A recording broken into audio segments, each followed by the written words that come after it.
कभी थी सुंदरी, आज है सिंदरी की बदहाली। कब लौटेगा पुराना गौरव। कभी सुंदरी के नाम से पहचाना जाने वाला सिंदरी आज खुद अपनी पहचान के संकट से जूझ रहा है। एक वक्त था जब इस शहर की औद्योगिक धमक पूरे देश में गूंजती थी।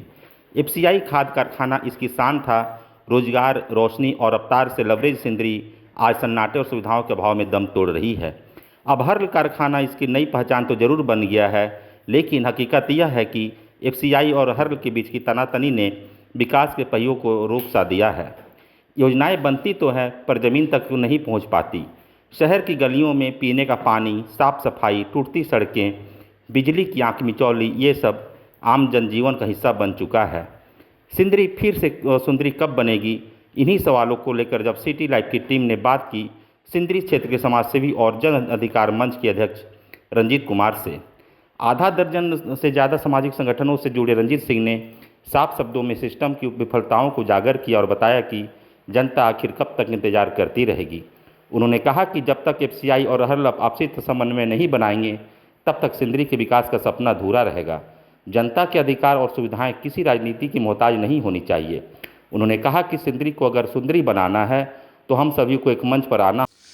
सिंदरी जो आज किसी परिचय की मोहताज नहीं है, आज हम उसी जगह मौजूद हैं। सिंदरी में जो एक औद्योगिक नगरी है, जिसे सिंदरी ही नहीं बल्कि सुंदरी भी कहा जाता है। इसी क्रम में मैं बात करूंगा यहाँ के जो सामाजिक संगठन से जुड़े हुए हैं, जो अपने कई सामाजिक संगठन में कार्य करते हुए लोगों की सेवा करते हैं, उनके सुख दुख में साथ देते हैं। अभी फ़िलहाल जो है वह पूर्व अध्यक्ष रह चुके हैं रोटरी क्लब के, पूर्व सचिव भारत विकास परिषद के, आजीवन सदस्य हैं रेड क्रॉस सोसाइटी के और वर्तमान में जन अधिकार मंच के अध्यक्ष हैं रंजीत कुमार। आइए हम उनसे बात करेंगे और जानेंगे कि वह सिंदरी के बारे में क्या कहते हैं। सर, सबसे पहले आपका जो सिटी लाइव उसमें स्वागत है। सर, सिटी लाइव के सभी दर्शकों को मेरा प्रणाम, नमस्कार। सर, सिंदरी में एफसीआई खाद कारखाना के बंद होने के बाद लगभग 20 वर्ष से जो यह कारखाना था पूरी तरह से बंद रहा। लोगों के जीवन यापन पर क्या असर पड़ा, इसके बारे में आप क्या कहेंगे? देखिए, सिंदरी एक औद्योगिक नगरी रही। पूरे एशिया में सिंदरी की पहचान खाद कारखाने से थी और एफसीआई का ये खाद कारखाना था। जब एफसीआई का खाद कारखाना बंद हो गया तो उसके बाद लगभग 20 वर्षों तक आप कह सकते हैं कि सिंदरी में औद्योगिक सूखा था। कोई इंडस्ट्री यहाँ थी नहीं, यहाँ के लोग रोजी रोजगार को मोहताज थे। यहाँ से पलायन भी काफ़ी हुआ और एफसीआई में जो लोग थे, वो जो सक्षम थे, वो अन्य जगहों पे चले गए, अपने घरों को लौट गए। लेकिन बहुत सारा एफसीआई के पूर्व कर्मचारियों का एक समूह था जो सिंदरी में ही रह गया। सिंदरी में रह तो गए लेकिन यहाँ पर रोजी रोजगार के साधन नहीं थे। जब हर्ल के शुरू होने की खबर आई और वो कारखाना बनने लगा तो लोगों में एक आशा जगी कि अब शायद उनके बाल बच्चों को रोजी रोजगार के लिए दूसरे जगह पलायन नहीं करना पड़ेगा। काफ़ी उम्मीदें जगी। कई अखबारों ने तो यहाँ तक भी खबरें प्रकाशित की थी कि लगभग 50,000 लोगों को डायरेक्ट और इनडायरेक्ट रोज़गार मिलेगा। दुर्भाग्य से ऐसा तो नहीं हुआ और जो आशाएं थी वो बहुत छोटे स्तर पर आप कहिए कि वो पूरी हुई। और अभी भी एक बड़ा तबका है जो हर्ल से बहुत खुश नहीं है, मायूस है। आखिर ऐसा क्यों, क्या वजह है? देखिए, अब उसके बहुत सारे कारण हैं। एक तो है कि कारखाने का जो मैन पावर का जो एक लिमिट है, जो कैपेसिटी है, वो पुराने कारखाने ऐसा नहीं है, क्योंकि वो कारखाना बहुत सारा मैनुअल वर्क उसमें होता था। आजकल ऑटोमेटिक मशीनें आ गई हैं, मैन पावर को कम करके लोग प्रॉफिट कमा रहे हैं। तो उन सब कारणों के चलते उतने लोगों को रोज़गार देना संभव नहीं है। और एक हाइप क्रिएट कर दिया गया था ज़िले में कि हर्ल के आने से बहुत बड़ा रोज़गार होने वाला है। ऐसा कुछ था नहीं दरअसल। तो जो हाइप क्रिएट हुआ था उसके वजह से लोगों में निराशा है और मुश्किल से यहाँ पर 3-4 हज़ार लोगों का रोज़गार का स्कोप है। और मुझे लगता है कि वो 4,000 लोग आप अगर धनबाद ज़िले के अनुसार देखें या सिंदरी के हिसाब से भी अगर आप देखें तो वो बहुत थोड़ी संख्या है। इस कारण निराशा है लोगों को। हर्ल द्वारा धनबाद नगर निगम के साथ CSR के तहत जो 10 करोड़ का MOU हुआ था, इसमें आपकी क्या राय है और EMU है वो क्या है सर? अभी देखिए 4 जुलाई को हर्ल के एमडी साहब आए हुए थे और उन्होंने धनबाद नगर निगम के साथ एक MOU किया है, जिसमें जो स्ट्रीट लाइट है यहाँ की 53, 54 और 55 3 वार्ड धनबाद सिंदरी नगर निगम के क्षेत्र में है। तो यहाँ इन तीनों वार्डों को लेकर एक MOU हुआ है, जिसमें स्ट्रीट लाइट धनबाद नगर निगम द्वारा लगाए जाएंगे और फिर 5 साल तक, जैसा कि हम लोगों ने भी अखबारों में ही पढ़ा है, 5 साल तक उसका मेंटेनेंस भी धनबाद नगर निगम करेगी। पैसा जो है वो हर्ल जो है CSR मद से 10 करोड़ 30 लाख रुपए के आसपास उन्होंने दिया है। और अब इसमें देखना है, क्योंकि मेरी जब MD साहब आए थे तो हम लोगों को उनसे मिलने का अवसर मिला था। उनका क्या कहना था? सबसे पहले तो हम लोगों ने कहा कि आपने जिस एजेंसी का चयन किया है धनबाद नगर निगम का, धनबाद नगर निगम को यहाँ के लोग नरक निगम कहते हैं, क्योंकि आप देखिए कि यहाँ की कितनी बड़ी योजनाएं जो धनबाद नगर निगम में चालू होनी थी, वो सारी योजनाएं फ्लॉप हैं। आप देखिए सिटी बसें चलनी थी, आपको भी पता है कि 100 से ज़्यादा सिटी बसें खड़ी खड़ी होकर सड़ गई। आपने देखा होगा मॉड्यूलर टॉयलेट बनाए गए थे कमर्शियल एरियाज़ में। कंसेप्ट ये था कि लोगों को सब जगह शौचालय की सुविधा मिलेगी। मॉड्यूलर टॉयलेट शुरू भी नहीं हो पाया और वो सारा सड़ के ख़त्म हो गया। आप देखिए कि प्रधानमंत्री शौचालय योजना के तहत नगर निगम द्वारा शौचालय बनाए गए। 80% से ज़्यादा शौचालय में या तो गाय बकरी बांधी जाती है या तो वो गिर गया है, उसका इतना घटिया निर्माण हुआ था। प्रधानमंत्री आवास योजना में भी जो घरें बनी हैं, उन सब की स्थिति भी अच्छी नहीं है। इनकी कोई भी योजना सक्सेसफुल नहीं है। एक तरह से जो धनबाद नगर निगम है, इसका नाम सिंदरी लोगों वाला जो सिंदरी के लोग हैं उसे नरक निगम दिए हुए हैं। सिंदरी ही नहीं, मेरा तो मानना है कि आप धनबाद में भी लोगों से बात करेंगे तो संतुष्टि नहीं है लोगों को नगर निगम के कार्यों से, क्योंकि इनकी व्यवस्थाएं ऐसी है जिसके वजह से। इसलिए हमने MD साहब को कहा कि अब भगवान ही अब इसकी आपकी जो योजना है, अब देखिए नगर निगम उसको कितना धरातल पर ला पाती है। आपकी सोच में क्या लगता है, जो करार हुआ है नगर निगम के साथ, क्या वो 100% धरातल पर उतर सकता है?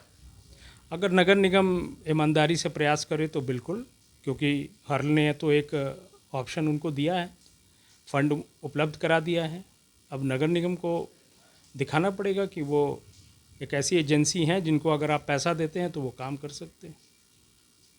अगला हमारा सवाल है, हर्ल के MD का एक बयान आया था कि FCI जो है वो विकास में बाधा बन रही है।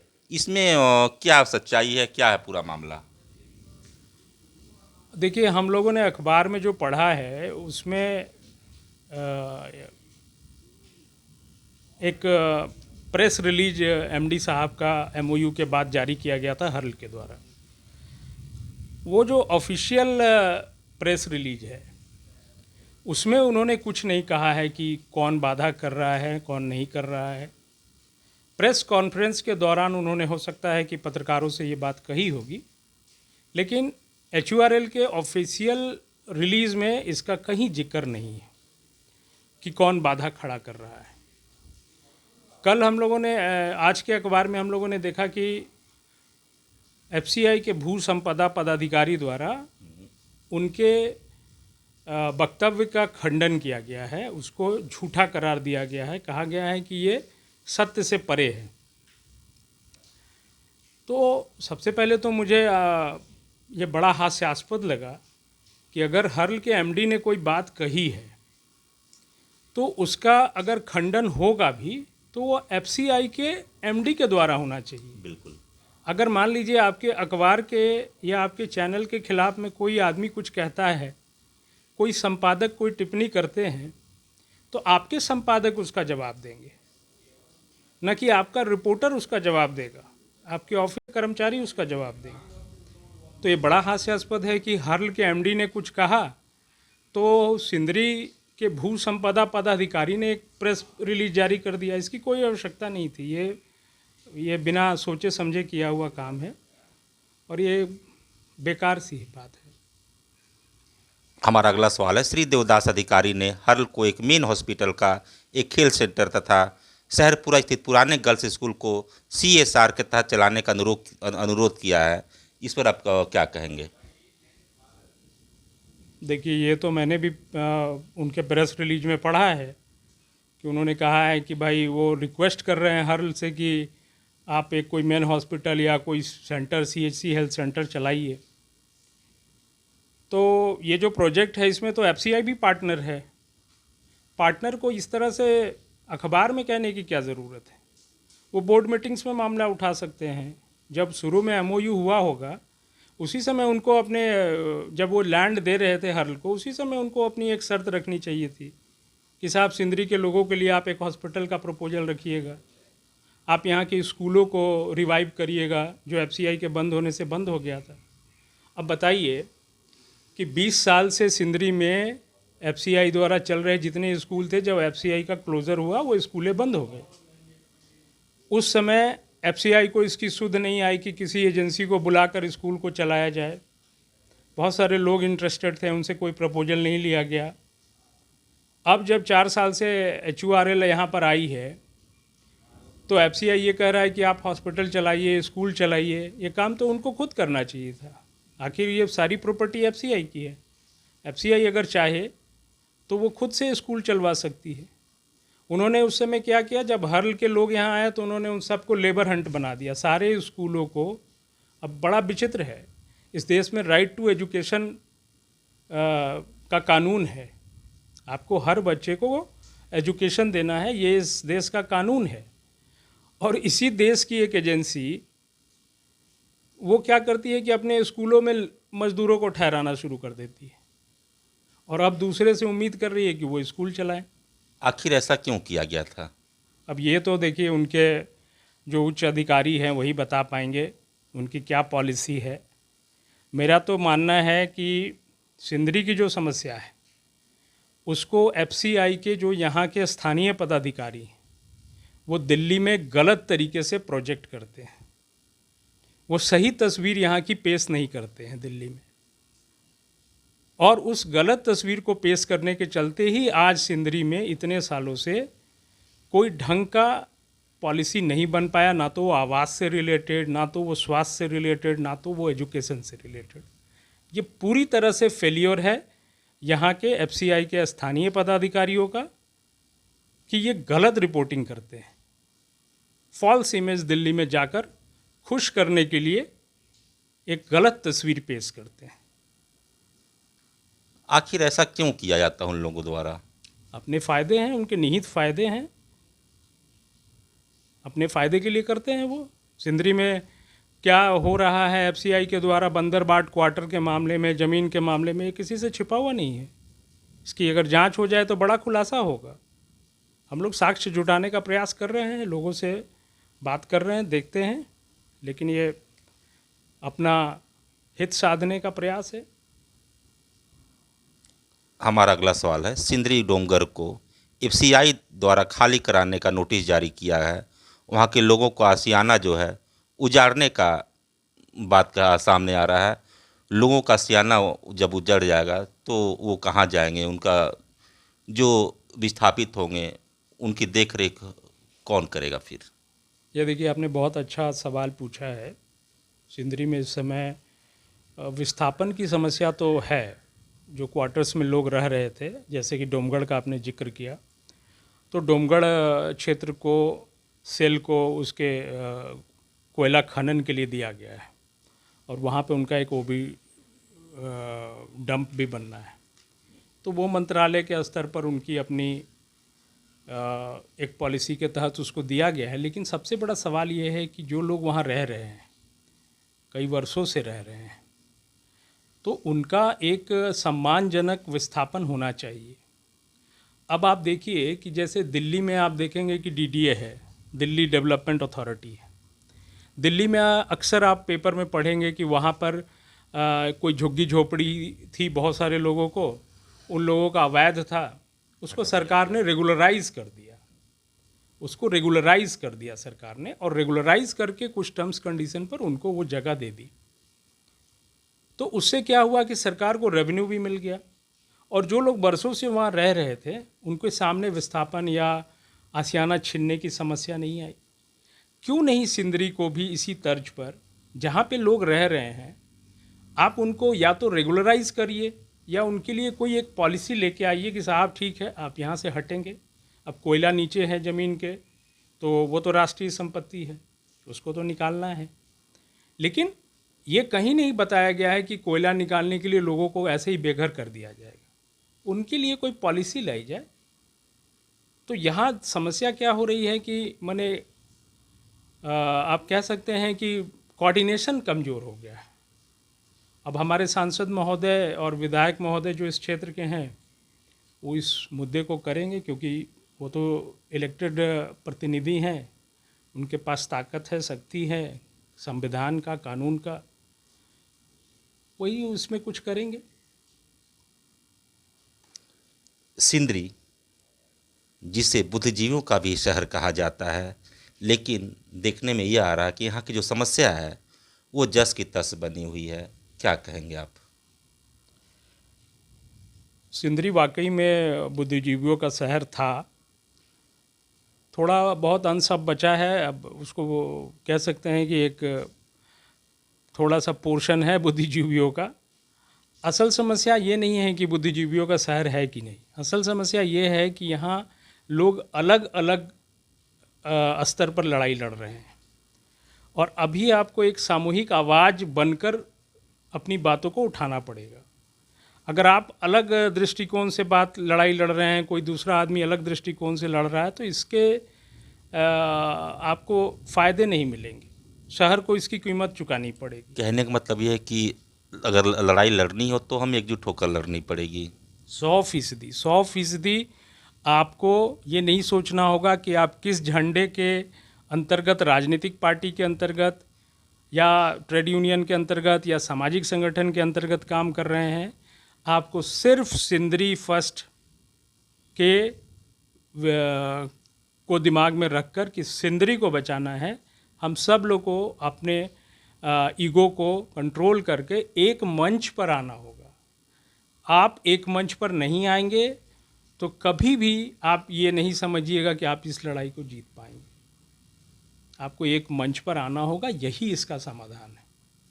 और अलग अलग दृष्टिकोण से इस सिंदरी बचने के मुहिम को सफलता नहीं मिलेगी। सिंदरी तो ऐसे नगर निगम के क्षेत्र में आता है, लेकिन यहाँ की जो समस्या है वो क्या क्या है और नगर निगम द्वारा इसका कितना समाधान किया गया है, और आने वाले समय में नगर निगम चुनाव भी है, तो इस पर आप क्या कहेंगे? देखिए, सिंदरी अंचल कार्यालय है यहाँ आपको। सिंदरी तो ऐसे नगर निगम के क्षेत्र में आता है, लेकिन यहाँ की जो समस्या है वो क्या क्या है और नगर निगम द्वारा इसका कितना समाधान किया गया है, और आने वाले समय में नगर निगम चुनाव भी है, तो इस पर आप क्या कहेंगे? देखिए, सिंदरी अंचल कार्यालय है यहाँ आपको, 12 नंबर गेट हम लोग उसको उसका नाम है, यहाँ पे कार्यालय है। सिंदरी नगर निगम से सिंदरी शहर में अगर कहिएगा तो कोई का ऐसा उल्लेखनीय काम नहीं हो रहा है। सफाई की थोड़ी बहुत 10-20 मजदूर अगर वार्ड में जाते होंगे तो वो जाते हैं, लेकिन यहाँ पर देखिए अभी बरसात का मौसम है, सभी जगह मच्छरों का प्रकोप बढ़ा हुआ है, पर आपको कहीं फॉगिंग की सुविधा नज़र नहीं आएगी। जो कचरा कलेक्शन होता था घर घर जाके, उसमें भी अभी हम देख रहे हैं कि कचरा कलेक्शन भी एकदम लुंज-पुंज अवस्था में है। तो नगर निगम सड़कों की जो स्थिति है, अभी कुछ सड़क बनी थी यहाँ पे, मेन सड़क बनी थी, वो सब सड़कों की दुर्दशा। कहीं ऐसा तो नहीं है जो नगर निगम है वो सिर्फ अपनी खानापूर्ति कर रहा है? नगर निगम में तो देखिए मैंने कहा कि वो नरक निगम है, और पूरी तरह से भ्रष्टाचार की देवी अगर कोई होंगी तो शायद नगर निगम में ही वास करती होंगी। आने वाला चुनाव के बारे में क्या कहेंगे? नगर निगम चुनाव आने वाला है, इस नगर पर आप क्या कहेंगे? नगर निगम चुनाव आने वाला है, ये सवाल तो मुझसे मेरे संवाददाता भाई हमको लग रहा है 2020 के बाद लगभग 5 वर्षों से पूछ रहे हैं, और कोई नहीं जानता है झारखंड में कि नगर निगम का चुनाव कब होगा। ये एक ऐसी पहेली बन गई है कि जिसका कोई जवाब नहीं मिल रहा है लोगों को। सरकार पूरी तरह से नगर निगम चुनाव के मामले में फेल है, और सरकार को तो छोड़िए, अभी हाई कोर्ट के निर्देश के बावजूद भी चुनाव नहीं हो पा रहे हैं। तो मुझे तो ऐसा कुछ निकट भविष्य में दिखाई नहीं पड़ रहा है कि नगर निगम चुनाव होंगे। बाकी सरकार जाने, हाकिम लोग जाने क्या है उनके मन में। आखिर नगर निगम जो चुना है उसे सरकार क्यों रोक रही है, क्यों कराना नहीं चाह रही है? अब इसका तो देखिए जवाब बड़ा मुश्किल है कि सरकार क्यों नहीं कराना चाह रही है। लेकिन अगर आप राजनीतिक दृष्टिकोण से देखें तो हो सकता है कि वर्तमान सरकार को लगता होगा कि शायद वो शहरों में उतना इफ़ेक्टिव नहीं है, तो चुनाव में उसको फ़ायदा ना नहीं होगा, या फिर जो योजनाएं चल रही हैं उस पर उनका डायरेक्ट कंट्रोल है अभी, और अगर मेयर, डिप्टी मेयर और पार्षद आएंगे तो उतना कंट्रोल नहीं रहेगा। ये भी एक कारण हो सकता है। लेकिन ये तो संवैधानिक ब्रेकडाउन की स्थिति है, इसको संवैधानिक ब्रेकडाउन कहेंगे, क्योंकि चुनाव, जनता को तो अधिकार है ना चुनाव का, आप उसके अधिकार से ही उसको वंचित रख रहे हैं। अब एक बात बताइए, आज किसी को अपने मोहल्ले की समस्या को बताना है तो वो सांसद और विधायक के घर तो जाएगा नहीं, उसको तो अपने पार्षद से संपर्क करना होता था। वो सिस्टम आपने 5 वर्षों से तोड़ दिया, तो वो बेचारा तो परेशान है। उसको एक कागज़ पे हस्ताक्षर कराना है तो उसको समझ में नहीं आ रहा है कि कहाँ जाए। इसलिए विकट स्थिति है। हम लोग झारखंड में शर्मिंदगी भी उठानी पड़ती है। बाहर में लोग पूछते हैं कि साहब 5 साल से आपके यहाँ चुनाव नहीं हुआ, देखिए कब चुनाव होता है। आप जन अधिकार मंच के अध्यक्ष हैं, आप अपने मंच के बारे में बताएं। देखिए, जन अधिकार मंच 2015 से सिंदरी में सक्रिय है और लोगों की समस्याओं को लेकर मुखर रही है। बहुत सारे कार्यक्रम जनहित में होते रहते हैं। कोरोना के समय में हम लोगों ने सिंदरी में सबसे पहले फूड पैकेट डिस्ट्रीब्यूशन का कार्यक्रम शुरू किया था, जो उस समय के जो अनुमंडल पुलिस पदाधिकारी थे उन्होंने उसको हमारे साथ जुड़ के स्टार्ट कराया था। उसके बाद कोरोना के ही समय में हम लोगों ने तकरीबन 3000 लोगों को वैक्सीनेशन डोमगढ़ में एक सेंटर में सरकार के सहयोग से, वो सरकार का प्रोजेक्ट था लेकिन हम लोगों ने उसमें अपना स्वैच्छिक योगदान करके कराया। एक हम लोगों ने हाल फिलहाल में 2-3 वर्ष पहले शुरू किया था कि सावन महीने में बाबा बैजनाथ धाम नगरी जाना बहुत सारे लोग चाहते हैं, लेकिन जिनको शारीरिक रूप से सक्षम नहीं है या आर्थिक रूप से सक्षम नहीं है, उनको समस्या होती थी। तो हम लोगों ने एक मुफ्त में एक बस सेवा चालू की है। उसमें वो लोग 50 लोगों को हम लोग हर सावन में बाबा बैजनाथ के दर्शन कराते हैं, मुफ्त में ले जाते हैं, खाने पीने का इंतज़ाम, ठहरने का इंतज़ाम, फिर उनको 5 दिन के बाद यहाँ लाकर ड्रॉप करते हैं। ये एक योजना हमारी है। उसके बाद हम लोग रक्तदान शिविर हमेशा लगाते रहते हैं। 14 अगस्त को लगाते हैं आप लोग। जी। अब तक कितने लोगों ने रक्तदान कर चुके हैं आपके संस्था में? देखिए, रक्तदान तो हम लोग बहुत पहले से कर रहे हैं, हमको लग रहा है कि 15-20 वर्ष हो गए। लेकिन इधर पिछले 10-9 वर्षों से हम लोगों ने रक्तदान का एक मॉडल थोड़ा सा चेंज किया और एक थीम बेस्ड रक्तदान शुरू कराया है। थीम बेस्ड रक्तदान ये है कि जैसे हर वर्ष 14 अगस्त को आज़ादी के पूर्व संध्या पर जन अधिकार मंच एक रक्तदान शिविर आयोजित करती है और जितने वर्ष आज़ादी के होते हैं उतने लोग उस कैंप में रक्तदान करते हैं। मानिए कि 72वां वर्ष था तो 72 लोगों ने किया, 73वां वर्ष जब हुआ तो 73 लोगों ने किया। ना हमें एक कम उस शिविर में रक्तदान चाहिए और ना एक ज़्यादा चाहिए, एग्जैक्ट उतना नंबर। इस कार्यक्रम को युवाओं में बड़ा सराहा और युवाओं ने अपनी बहुत ज़बरदस्त भागीदारी की सिंदरी में। इसका मुख्य कारण क्या है? देखिए, इसका थीम जो है ना, हम लोग इसको डेडिकेट करते हैं, समर्पित करते हैं अपने ऐसे स्वतंत्रता सेनानियों को जो इस देश को आज़ाद करने में अपने प्राणों की बलि दिए, और ऐसे सैनिकों को जो बॉर्डर पर हमारी रक्षा करते समय अपनी प्राण गंवा रहे हैं। ये दरअसल ये पूरा कैंप जो है उनको श्रद्धांजलि स्वरूप आयोजित होता है। तो मुझे लगता है कि ये भावना जो है, देशभक्ति की भावना जो है, देश प्रेम की भावना जो युवाओं को बहुत अट्रैक्ट करता है और वो एकदम माने कई बार तो ऐसा होता है कि कोई आदमी से हम लोगों को हर साल सिर्फ 14 अगस्त को ही मुलाकात हो रही है।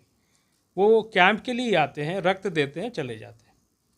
तो मैं बड़ा शुक्रगुजार हूँ कि ये बहुत सिंदरी के लोगों का समर्थन, युवाओं का विशेष करके, सुदाम डी, चासनाला, धनबाद से भी, जरिया से, बहुत जगह से, और ये एक बहुत ही सफल कार्यक्रम है। SNMCH में हम लोग रक्तदान जो भी कलेक्ट होता है वहाँ देते हैं ताकि लोगों को मुफ्त में ब्लड मिल सके। अगर आपके माध्यम से किन्हीं को रक्त की ज़रूरत है तो वो आपसे संपर्क कैसे करेंगे? देखिए आजकल तो सोशल मीडिया बहुत इफ़ेक्टिव है, तो हम लोग अपना कुछ ग्रुप में भी नंबर्स हैं, बहुत सारे ग्रुप्स हैं, पत्रकारों के ग्रुप हैं, समाज सेवियों के ग्रुप हैं, तो सब ग्रुप में हैं लोग। और सिंदरी में लोगों को अपना संपर्क करना हुआ तो वो वहाँ से नंबर मिल जाता है उनको, तो हमको संपर्क करने में तो ऐसी कोई समस्या नहीं आती। हमारे चैनल के माध्यम से आप धनबाद वासियों और सिंदरी वासियों को क्या मैसेज देना चाहेंगे? सबसे पहले तो मैं सिटी लाइव का बहुत शुक्रगुजार हूँ। आज की जो भी हम लोगों की भावनाएं थी वो आपके माध्यम से लोगों तक पहुँचती है।